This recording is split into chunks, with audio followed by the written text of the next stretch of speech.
ये लबालब तालाब कोई संयोग नहीं, अमृत सरोवर मिशन का कमाल है। आजादी के 75 वर्ष पूरे होने पर प्रधानमंत्री नरेंद्र मोदी ने देश भर में 75,000 अमृत सरोवर का लक्ष्य रखा। हर जिले में 75 सरोवर बनाना, जिसका क्षेत्रफल कम से कम 1 एकड़ और क्षमता 10,000 क्यूबिक मीटर हो। इस मिशन की खासियत सिर्फ घोषणा नहीं बल्कि उसकी डिलीवरी है। 10 मंत्रालयों और योजनाओं में समन्वय, समयबद्ध मॉनिटरिंग, भागीदारी से ये जन आंदोलन बना और परिणाम समय पर लक्ष्य की प्राप्ति। इस मिशन में उत्तर प्रदेश अव्वल रहा। मुख्यमंत्री योगी आदित्यनाथ के नेतृत्व में राज्य ने लक्ष्य को पार करते हुए अकेले 19,000 से अधिक अमृत सरोवर विकसित किए। यह मिशन सिर्फ पानी तक सीमित नहीं है, वर्षा जल का बेहतर संचयन हो रहा है, भूजल रिचार्ज को बढ़ावा मिल रहा है, किसानों को सिंचाई में मदद मिल रही है, जल स्रोतों का पुनर्जीवन हुआ है, स्थानीय पर्यटन और सामुदायिक गतिविधियों का केंद्र भी बना है और लोगों की आमदनी भी बढ़ी है। अमृत सरोवर मिशन एक क्रांतिकारी पहल है, प्रधानमंत्री नरेंद्र मोदी की दूरदर्शिता का उदाहरण है, मुख्यमंत्री योगी आदित्यनाथ की कार्य कुशलता का सबूत है। जब नीति में दूरदृष्टि हो, नेतृत्व में क्षमता और संकल्प हो, तो योजनाएं सिर्फ फाइलों में नहीं रहती बल्कि लोगों के जीवन में बदलाव लेकर आती है।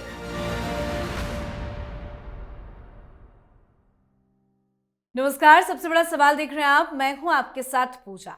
जिस आंदोलन को देशव्यापी जन क्रांति बताया जा रहा था, जिसे छात्रों की सबसे बड़ी लड़ाई कहा जा रहा था, जिसके नाम पर संसद घेरने, सरकार झुकाने और देश भर में माहौल गरमाने की बातें हो रही थी, वो आंदोलन आखिरकार कुछ ही दिनों में ठंडा पड़ गया। जंतर मंतर का धरना खत्म हो गया, संसद मार्च रुक गया और आंदोलन का सबसे बड़ा चेहरा अभिजीत दीपके भी अपना अनशन समाप्त कर चुके हैं। तो सवाल यही है कि अगर लड़ाई इतनी बड़ी थी तो आखिर इतनी जल्दी खत्म क्यों हो गई? क्या छात्रों की सारी मांगे मान ली गई? क्या सरकार झुक गई? क्या कोई बड़ा फैसला हो गया, या फिर जिस आंदोलन को क्रांति बताया जा रहा था उसका मुखौटा उतर चुका है? तो कॉकरोच जनता पार्टी के नाम पर जो साजिश रची गई थी, आज उसी पे चर्चा करेंगे। मेरे साथ स्टूडियो में मौजूद हैं कैपिटल टीवी के editor in chief doctor Manish Kumar. Doctor साहब, बहुत बहुत स्वागत है आपका। धन्यवाद। जंतर मंतर से तो प्रदर्शनकारियों को हटा दिया गया है, तो क्या मान लिया जाए ये प्रोटेस्ट खत्म हो गया या आगे कुछ और देखने को मिलेगा? देखिए, ये प्रोटेस्ट तो पहले ही खत्म था। कल जो हुआ वो इस प्रोटेस्ट का हिस्सा नहीं था। It was something else. जो मैं कह रहा हूं, बड़ा ध्यान से इस वीडियो को देखिएगा। रात भर में करीब 100 इन प्रदर्शनकारियों को उठाया गया है। सरकार की तरफ से बताया जा रहा है 70, लेकिन जो जानकारी आ रही है कि इसमें बाकायदा इन लोगों को उठाया गया है। और मजेदार बात मैं आपको बताऊं, उसमें कोई भी नीट का परीक्षार्थी नहीं है जी। परीक्षार्थी छोड़िए, उसमें 80% स्टूडेंट भी नहीं है, बाहर से आए हुए लोग हैं। और ये सारी चीजें जो मैंने कहा कि भाई ये जो प्रोटेस्ट था वो अलग था, जो कल हुआ वो बिल्कुल अलग है, इसका अंदाजा तो कल मैंने ही बता दिया था आपको कि इस प्रोटेस्ट के खत्म होते ही जब ये हिंसा चल रही थी, आईबी के चीफ, होम सेक्रेटरी और तमाम एजेंसियों के हेड्स अमित शाह के साथ बहुत ही सीक्रेट बैठक में वो बैठे, क्योंकि जो असेसमेंट है कि आप बिल्कुल बाल बाल बचे एक कैटास्ट्रोफ से। 70 मीटर और अगर ये घुस गए होते, आप ये समझिए, अफरा तफरी अंदर पार्लियामेंट के अंदर, अफरा तफरी।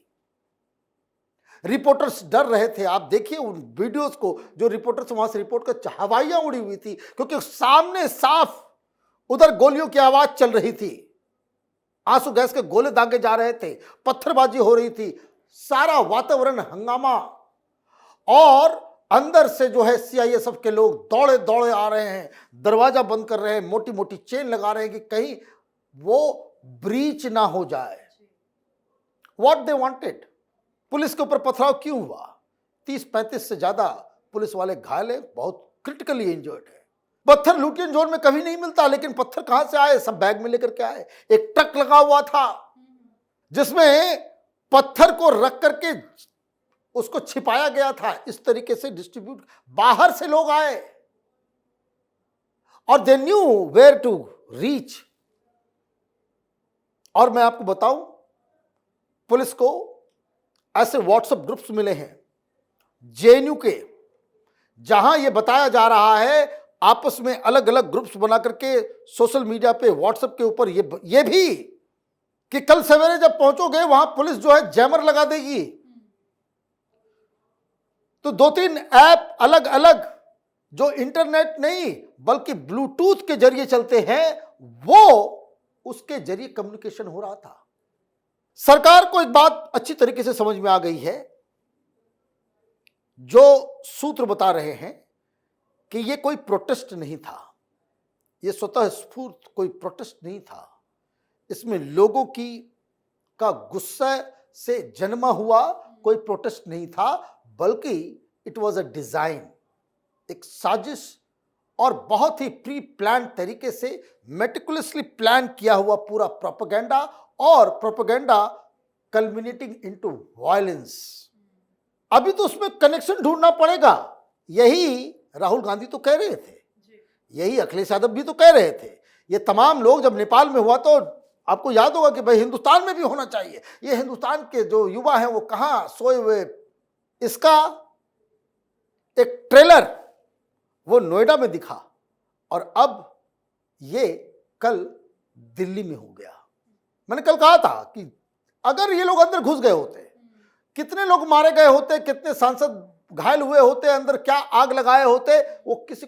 मैं आपको बता दूं, ये जेएनयू वाले, ये डफली वाले लगते हैं ना, या ऐसा वाले, ये कहते हैं कि हिंदुस्तान में जो है ये डेमोक्रेसी जो है, पार्लियामेंट को, संसद को जला दो, मिटा दो। ये नारा है, ये नारा है, संविधान को जला दो, मिटा दो। ये अभी ये लोग मीम भीम कर रहे हैं ना, लेकिन ये रंगासियार बने हुए हैं, रंगासियार बने हुए हैं। ये हिंदुस्तान में जितने भी वामपंथी है, they do not believe in this democracy.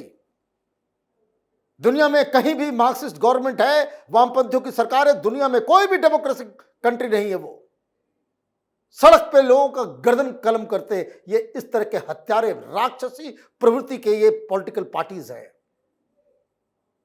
तो क्या हुआ? तो 3-4 चीजें समझिए कि क्या हुआ। अभी लोगों को उठाया गया है। नाउ इनके फोन, इनके सारी चीजें, क्योंकि अमित शाह है भाई, he will not let it go just like this। अब ये लोग जो बाहर से आए, और मैं आपको बताऊं, ये रात में 1 बजे ही पहुंच गए थे। वो व्हाट्सएप चैट्स जो आ रहे हैं, व्हाट्सएप ग्रुप में ये खबर मिली है कि वो अनाउंसमेंट कर रहे हैं कि क्या क्या एजेंडा होना चाहिए। उसमें ये भी बता रहे हैं कि कुछ लोग मर जाए तो मर जाए, हम लोग वापस नहीं लौटेंगे, मोदी को मार के आना है, इस सरकार को बदल के आना है, this is our last chance, last hope. ये सारी चीजें वो, और ये सारे सबूत पुलिस के हाथ लग गई है, ये सारे सबूत पुलिस के हाथ लग गई है। भाई देखिए, भाई पकड़ो पहले लीडर्स को। ये छोटे छोटे बच्चे कार्यकर्ता जो हैं, इन सबको मत पकड़ो। बिल्कुल जरूरत है कि अभी सबसे पहले दीपके को गिरफ्तार करना है। दीपके को पकड़ो, योगेंद्र यादव को पकड़ो, ये तमाम लोगों को जो पानी वानी पिलाने, जो ये फोर्ड फाउंडेशन और ये पता नहीं मालूम चल रहा है। बहुत सारे लोग सोशल मीडिया में बता रहे हैं कि सब जो जुड़े हुए लोग सब जितने हैं, ये सब अशोका यूनिवर्सिटी से जुड़े हुए लोग सब है। What is going on? तो ये जो साजिश रची गई, भाई स्टूडेंट प्रोटेस्ट होता, अच्छा पैसे वैसे लगाए गए, ये सारा, इस पूरे के पूरे प्रोटेस्ट का अब उसको कहते हैं ना, डीएनए टेस्ट किया जाएगा। हाँ बिल्कुल। How it started, who is Dipke, who brought him here, who funded, किसका आइडिया, कहां से आइडिया। और मैं आपको बता दूं, ये सारे जो है वो जाएगा, वो Congress party, America, Sam Pitroda, ये सारे लोग जो है सब इस परिधि में आएंगे, क्योंकि they have been talking like this. ये सारी चीजें ये अपने मन के अंदर जो है ये सारी चीजें कर रहे थे। तो अभी 100 के आसपास लोगों को पकड़ा गया है, लेकिन ये छोटे छोटे प्यादे हैं। व्हाट नेक्स्ट इज, अब देखिए मैं बता दूं आपको, अब ये सब वापस नहीं आएंगे, अब जान लेकर के भागेंगे, क्योंकि इमीडिएटली दूसरे तरीके का इन्वेस्टिगेशन, क्योंकि ये सडनली दिल्ली पुलिस की फेलियर हो गई। आपके पास इंटेलिजेंस इनपुट होना चाहिए था कि भाई इस तरीके से बड़ा विकराल किस्म का जो है वो किया जा रहा है। भाई पार्लियामेंट में घुस ही तो जाना था, आग लगा देना था, बवाल मचा देना था, और क्या होना है। और जो आपको मालूम है कि वो किस चीज पे प्ले करते हैं, जो मैंने कहा कि व्हाट्सएप ग्रुप में कि जान जो है देने के लिए जा रहे हैं। दे वांट कि पुलिस गोली चला दे, 10 आदमी की मौत हो जाए, हिंदुस्तान की बदनामी हो जाए, पूरी दुनिया जो है फिर वो कहे कि ये सरकार जो है वाकई डेमोक्रेटिक नहीं है। दिल्ली पुलिस को कैसे हमला किया था, कोई दुनिया की कोई दूसरी पुलिस होती गोलियों से रंग दी होती। जिस तरीके से इन लोगों ने वहां लाल किले के अंदर उपद्रव मचाया था, कल भी ऐसे ही कम से कम 10 रात भर में, दिन में तो क्योंकि इंटरनेट चालू नहीं था तो बहुत सारे वीडियोस नहीं आया, लेकिन रात होते होते उस तरह के वीडियोस आने लग गए कि जहां बिल्कुल मूर्छित अवस्था में पुलिस को जो है उठा करके लोग घायल हुए हैं भारी संख्या में।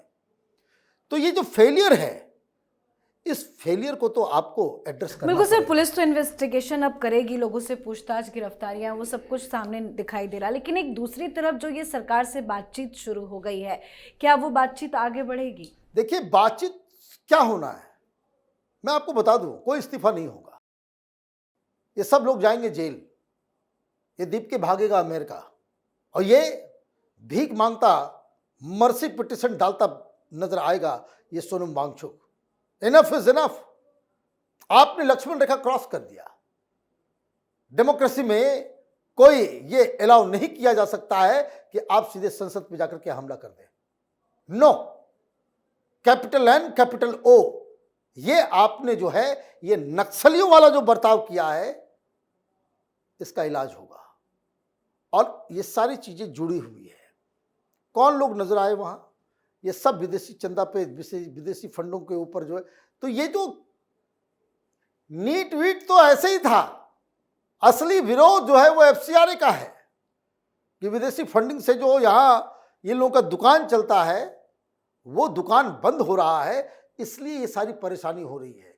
लेकिन एक गुजारिश जरूर है, योगेंद्र यादव जैसे लोग जो हर आंदोलन को हिंसक बनाते हैं और टीवी पे जो है वो मलाई मार करके आकर के जो ना चिकनी चुपड़ी बातें करने वाले, ऐसे सांपों से इस देश को बचाना जरूरी है। बिल्कुल सर, बहुत बहुत धन्यवाद समझाने के लिए। धन्यवाद। तो कॉकरोच जनता पार्टी के आंदोलनकारियों को जंतर मंतर से हटा दिया गया है, पुलिस ने मंच खाली करा दिया है और टेंट भी निकाल दिए हैं। सरकार की ओर से केंद्रीय स्वास्थ्य मंत्री JP नड्डा के साथ बातचीत शुरू होने की वजह से CJP प्रतिनिधियों ने संसद चलो मार्च को भी अस्थायी रूप से रोक दिया है और इसी के साथ विपक्षी दलों का असली चेहरा भी सामने आ गया है। आंदोलन का अंत किसी ऐतिहासिक जीत के साथ नहीं बल्कि एक राजनीतिक विराम के साथ हुआ है। तो आपको क्या कुछ लगता है, आप भी अपनी राय कमेंट करके लिखिएगा। देखते रहिए कैपिटल TV।